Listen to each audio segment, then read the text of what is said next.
We've learned that the shooting investigation has now turned into a homicide investigation. You're circling around to rescue me. This is what would happen if someone needed help. Julie, I spoke with the man who says if it wasn't for his bank security, he would have lost a lot more. It's a crazy story. That man was in the drive-thru here at Conway National Bank when he got that call. He then parked his car at this parking lot behind me, went inside to confront the man using his checks. That suspect then fled, and the victim followed him, getting video of the suspect. We have that video for you. Check it out. The question everyone is asking is, when are you moving? She says it's a question they don't have an answer to yet, except it will happen any day now. Obstacles standing in the way of expansion over at Barefoot Landing. Coming up, how the holdup is actually supposed to benefit you.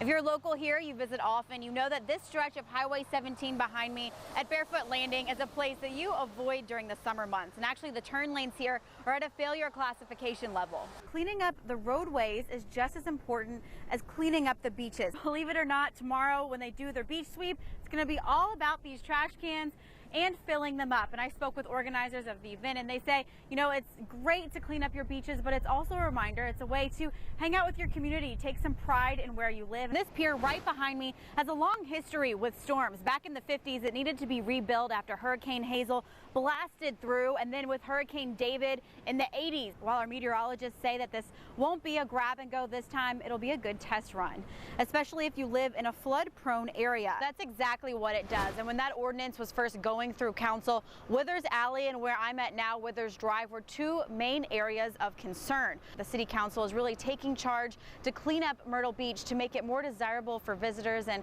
for us who live here. Eric, this year the amount of drownings and beach rescues made Myrtle Beach first responders realize they need a bigger presence on the beach.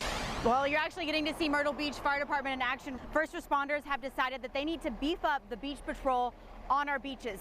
Good morning, Eric. A lot of projects going on here. Hard Rock Cafe is moving out of the pyramid. That iconic building is coming down to make room for a brand new, huge entertainment business, and that's just one of the projects going on at Broadway. Talking about waterfront condos or the idea of a refreshing new downtown to benefit everyone is exciting to some, but others want to see the steel mill on the waterfront reopened. The new school's progress is actually exceeding expectations.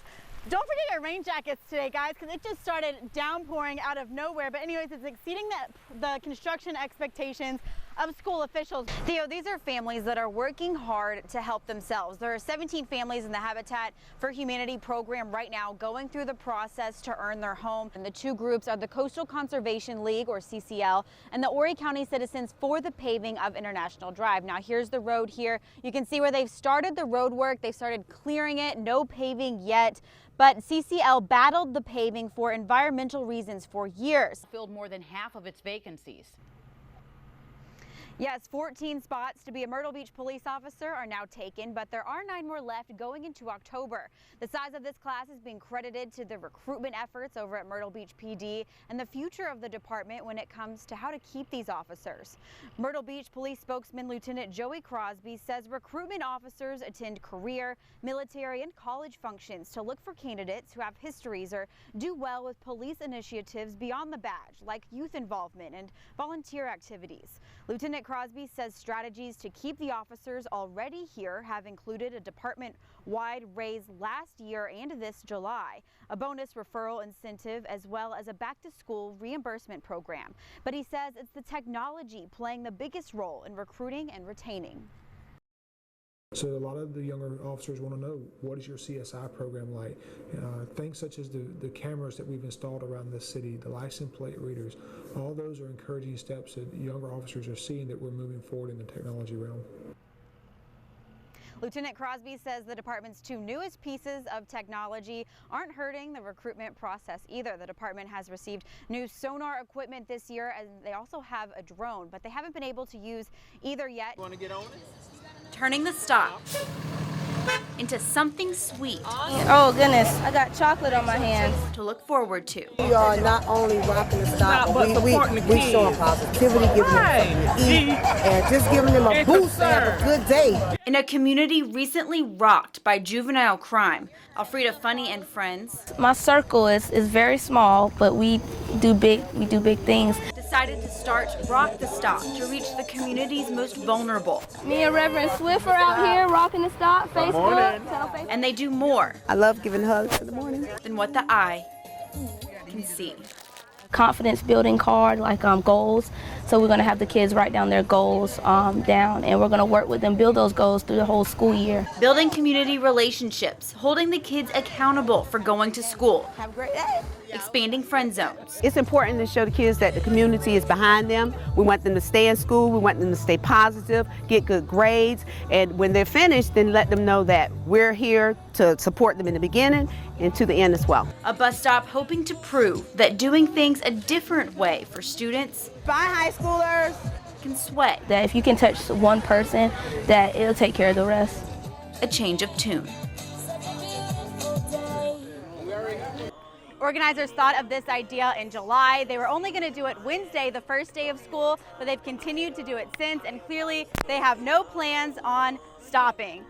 Woo! Reporting from Horry County, I'm Meredith, Helline, WMBF News. With this story. Theo, truly an inspiring story of someone taking a different path educationally to chase their dream, and of a family who's given up a lot to see their only son do what he loves. It's a sport like no other, and he got his start the classic American way. We bought him a little cart off of Craigslist, and we were at the school parking lot, and he was doing circles, and I started dreaming. And Ray Hicks' dream soon became reality. It wasn't weeks later, we were back on Craigslist buying him a racing go-kart. Ray's son Alex was practicing on the local tracks in a go-kart when he was just 8 years old. They didn't race it around here. So I used to just go out to the track and just in between each race, I used to just make laps for myself around the track. Fueling his dream. When I turned 14, we got rid of that and bought this. And that's when we started racing it here. And starting to make a name for himself here in Myrtle Beach. But racing isn't easy. At about $1,500 for a car repair, $10,000 for the car, race entry fees, and traveling. It's an expense and commitment. But Alex is lucky. A high school opened his freshman year, focused on motorsports, and he went. I mean, everybody at Palm has really helped get me where I am today. As a student, his car was fixed as part of class by other students for free. Alex has graduated now and still sends in his car for repair to help others learn. His family has been there all the way, helping him get noticed in the unconventional styles of NASCAR. I've always referred to him as my bag of Doritos. I've always told him just to market himself. To find his way to the big leagues. It's just something that I enjoy doing, and it's something that I've always enjoyed doing. Supporting him. We really don't have much, but everything we do have is, I mean, it feels privileged that it goes into me and this. And doing whatever it takes to help Alex reach his American dream. Same two words, malicious prosecution. The man accused of kidnapping Heather Elvis out of jail after serving time for violating a gag order. What he says about pending retrial. Nancy Livesay, who he mentions there, is the lead prosecutor for the case here in Horry County. There's plenty more to that, more than 5-minute interview with Sydney Moore. We posted the raw video for you on WMBFnews.com. Just look for this story on the homepage. New details, the search for a missing child in Catawba County, North Carolina is over.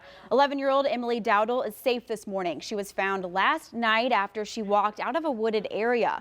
Officials say she was hiding there for more than 24 hours. She went missing Tuesday after the school bus dropped her off at her home. The end of a $500,000 facelift in the PD is wrapping up, and it's leaving behind some pretty big improvements. That grant money from the Department of Commerce went to work improving the city of Darlington. Warning, the American Civil Liberties Union is urging police to release any footage they have of the shooting, whether it be from body cameras or dash cameras. When Scott got out of his car with a gun, witnesses say they heard police order Scott to put the gun down. That's when 2-year veteran Bentley Vinson opened fire, killing Scott. Vinson is on administrative leave. After the latest round of protests after officer-involved shootings, many people are still on edge. What President Obama did for the mayors of Oklahoma City and Charlotte.